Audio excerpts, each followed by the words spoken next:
আরিফ বিন হাবিব সাহেব, উনি একজন ভালো রাষ্ট্র প্রধান, তার কি গুণাগুণ, তার কি কর্তব্য করণীয়, এই যে আলোচনাগুলো করলেন, এটা কিসের আলোকে করছেন?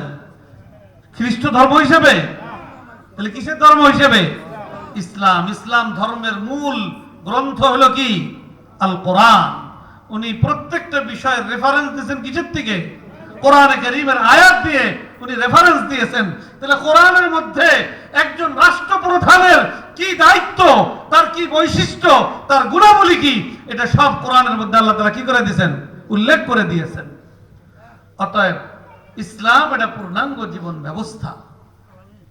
আর ইসলাম এত ব্যাপক একটা জিনিস, এটা কি মুসলমানের ঘরে জন্মগ্রহণের মাধ্যমে এটা কারো আয়ত্ত হয়ে যাবে, অর্জন হয়ে যাবে? না, এটা কি করতে হয়? শিখতে হয়, অর্জন করতে হয়।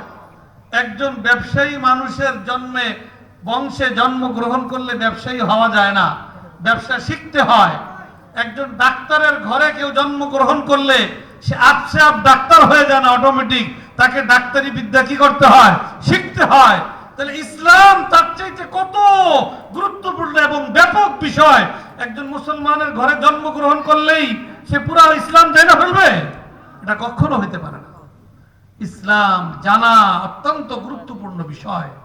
এই জন্য রাসূল পাক সাল্লাল্লাহু আলাইহি ওয়াসাল্লাম আমাদের সকলকে লক্ষ্য করে বলছেন যে প্রতিটা মুসলিম নারী পুরুষ নির্বিশেষে প্রত্যেকের জন্য মৌলিক ইসলাম শিক্ষা গ্রহণ করা তাদের জন্য ফরজ কর্তব্য। এটার থেকে কেউ বাদ নেই। ইসলাম শিক্ষা গ্রহণ করা এটা ফরজে আইন, ফরজ কর্তব্য একটা পর্যায় পর্যন্ত। এই জন্য যেখানে মুসলমানদের ব্যাপক বসবাস, সেখানে অন্যান্য আরো বিভিন্ন শিক্ষা ব্যবস্থা তো থাকবে। সবচেয়ে ব্যাপক যে শিক্ষা ব্যবস্থা মুসলিম প্রধান সমাজে করা কর্তব্য, প্রতিষ্ঠিত করা কর্তব্য, সেটা হলো ইসলাম শিক্ষা।